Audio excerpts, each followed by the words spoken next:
RTHK Radio 3. You're listening to Brunch with me, Noreen Mir, on this Thursday morning. Now, let's turn to our next topic and guest of today. Today, we're thrilled to have an award-winning author and storyteller, Aneeta Sundararaj, with us. Aneeta is participating in this year's Hong Kong International Literary Festival, and if you'd like to see her in action, you can do so this Saturday at the Soho House on the 8th of March at 5 p.m, because she'll be sharing a little bit more about Tapestry of the Mind and other stories exploring the complexities of the human psyche. Welcome on the program, Aneeta. Thank you so much for braving the rain and coming to the studio. Thank you very much, Noreen. I'm very happy to be here. I'm excited to talk to you. Yes. And I'd love for our listeners to be viewers and pop onto Facebook, Noreen Mir, on RTHK Radio 3. So let's let our listeners get to know you a little bit more, Aneeta. How did your writing journey begin? Well, I trained and practiced as a lawyer, and then, cut long story short, I left legal practice and I decided that I would pursue my dream of writing. So I started, and it's been a long journey, but it's longer because life got in the way. I had to look after my parents and so on and so forth, but I never let go of it, and here we are. Yeah. Let's talk a little bit more about your work. In the Tapestry of the Mind and Other Stories, you explore very complex themes. What sort of made you delve into those themes, and why do you think it resonates so much with contemporary society right now? Okay. Why did I choose to write about mental health? Because I realized one very important thing, that people are focused, when you say mental health, they focus on mental disease. And all my stories are prefaced by a quote by a psychiatrist. And he is very into mental health. When I first interviewed him, he made the point. He said, I don't like this word disease. I like the word health. So then I started to explore, and I realized that he's right. It's all these things. So the stories are about elder abuse. They are about men who are abused by their wives. That is a surprisingly popular story. I didn't expect it to be. And, it's one of the most popular stories in India. So in a place that you would not think that this is it, but many do. And then there are clandestine adoptions that go horribly wrong. Say Hello to Yama is about disaster psychiatry. That one is a particularly interesting one because this psychiatrist, his subspecialty is disaster psychiatry. So I used my talent to fuse this. And that story is called Say Hello to Yama. So those are the parts. What's the second part of your question? Why is it so relevant to society? Yeah, because it's everyday people that you see. There's, as I said, the husband who is abused, the adoptions that go wrong. Then there's a story about a divorcee, or she's on the verge of divorcing, but twice divorced, and she's sitting there, the interlude, and she's on a beach and contemplating this. How the hell did I end up with 2 divorces? And, that story is also I like that story. That's one of my favorites. Then there's Visitation Rites, which is about a girl who has to watch her parent die, and the grief, the before, after, during grief, and what happens to her. So Visitation Rites is very popular as well. And Metopia is another one that is based on a very, very relevant story in Malaysia, because it's about a wife who has to lose her child because her husband converts to Islam, and without the knowledge of the wife converts their children as well. Now that is in Hong Kong, I just did a story, read a story where you have only the civil system. We have civil and Sharia concurrently. So many complexities to navigate. Too many. Yeah. And, can't cope. And I write, my story is on the voice of a woman, the mother. But there are many men also in Malaysia. So how people are using the loopholes, how, society is just giving up.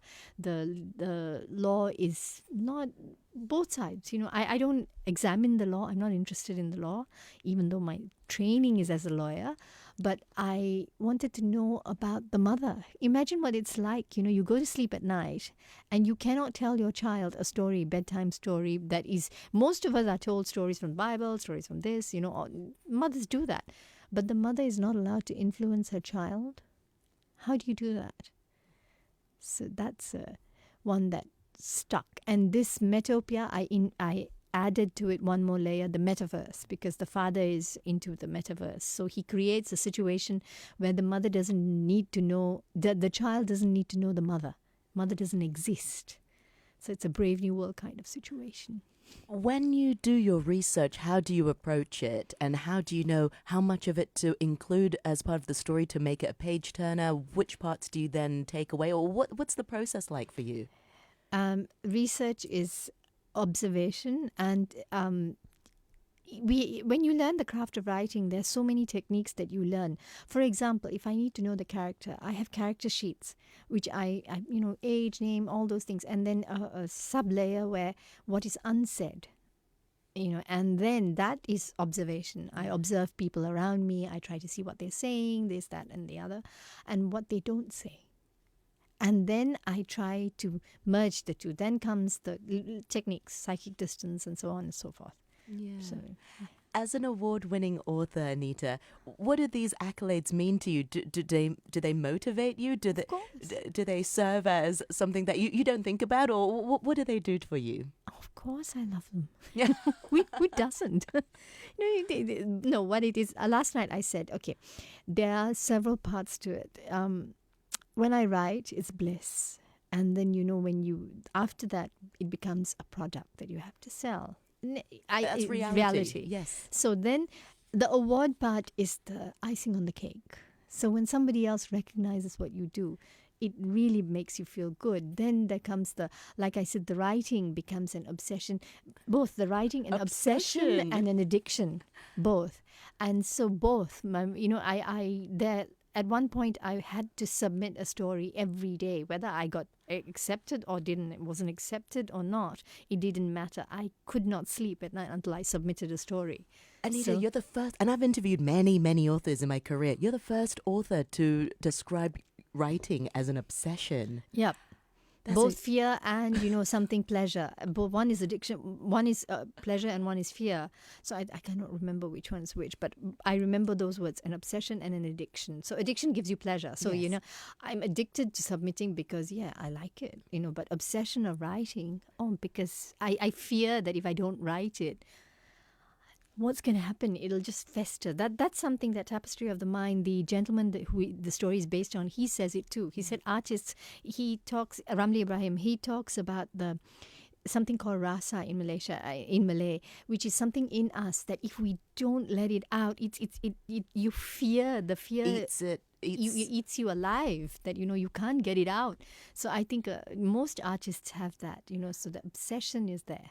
That's true. And that's why they say if you have thoughts that are running through your head, say for anxiety or something that keeps you up at night, it's good to write it down, take it out of your mind. But sometimes when I write, I by the time I write, it's already gone through 100 times in my head. So if I were to write it down, that's the final thought. But I know writers, then sometimes I have to go back and think, what did I think then? That is a difficult one. So I'm not disciplined in keeping a journal. I just don't. So, but I sometimes, because I think if I started a journal, it would just be waffle, and then I'll spend all my time trying to decipher what I was trying to say. So I just keep it inside. But it's a gift, if you can write down the final product already. And that's what most authors dream of doing, rather than going through the different stages and think, what is it that I really want to write about? What sorts of projects are now in the pipeline? And before we talk about that, mental health is a tough topic to write about. How do you distance yourself from it in reality, to not let the stories affect you, I should say? Because, everybody has a mental health. Sometimes it's good, sometimes it's not so good. How do you distance yourself when it starts to affect you? Or did it affect you? By the time I wrote them, the writing was the therapy in some ways. It was, so now the distance is there. It was when I was writing them or before writing them, it's trying so hard to make sense, because what you see is what has already been edited by a professional editor. Way before I went to submitted to Penguin, I'd commissioned an editor and I said, you need to help me make this make sense to someone else. So that process and make it make sense to an international audience, because writing for Malaysia is, I can do it in the vernacular. It's easy, but it's not easy. What I mean is, I wanted outside people to know my world. That was my challenge. So by the time I do it, now I'm distanced. I'm fine. And because the theme is so international, it's Yes. so global as well. It doesn't matter where you are in the world, they're relatable because it's within our culture. So what's in the pipeline at the moment, Aneeta? Pipeline is as I said, one of the stories is called Minor Issues. That was a husband that was abused by his wife. Now it so happened that there is a publisher who wanted us, five authors, to get together. He gave us a scene, a divorce proceedings, and we are in the court. And one author took one character. So I took the man because I wanted to explore the man's views. So that story was, I wrote it out in full, 9,000 words, and then condensed it and submitted it for my obsessions, my addictions. So I submitted it for the London Independent Short Story Prize, and it was a finalist just last week. So I'm very happy about that. Wow. Yes. So yeah, that one is going to be in that anthology and the LISP Short Story Prize, and the longer version will be in this new collection in August. So that's for now. Excellent, Aneeta. Time really flies. Yes. I want to talk a little bit more about your involvement with this year's International Literary Festival. Now, I know you already had an event, Words, Women and Wine, which was yesterday. How did it go? What themes did you explore? I think it was an event with Claire also. Yes. Very good event, very interesting. And the ladies who came, they had really interesting questions. And we had an event this morning as well, and one question that was repeated was, are you able to write about a place and people that you don't know? The lady yesterday, she gave the scenario, would you be able to write about a lesbian couple in Iceland? So I was very honest and said, it's very difficult for me. As much as I try, some of me is in these stories, but as much as I try, I find that I can't. Because when I've tried it, the story doesn't resonate with the reader. And when I write from something, it's not very much. It's just maybe one word or two words. That connection. And then everybody gets angry with me. Most of people who read my books are angry and they are scolding me. And but I take it in good stride because it means I've made a connection. Yes. My words have evoked an emotion, which is good. Yes. And finally, you also have an event which is happening on the 8th of March at Soho House, which really talks about the tapestry of the mind and other stories. You'll be exploring the complexities of human psyche. What can the audience expect from that event? Oh, more interesting nuggets of information and how I came about these stories, because they do reflect. You can see yourself in the story. So, this is a very short time and I cannot tell you how you can. But I think in that 1 hour, I'll be able to tell you, this is the woman, the girl. And Golden Illusions is another story, a perfect example. It's a story about a girl, a woman who is growing old and she dies in the end.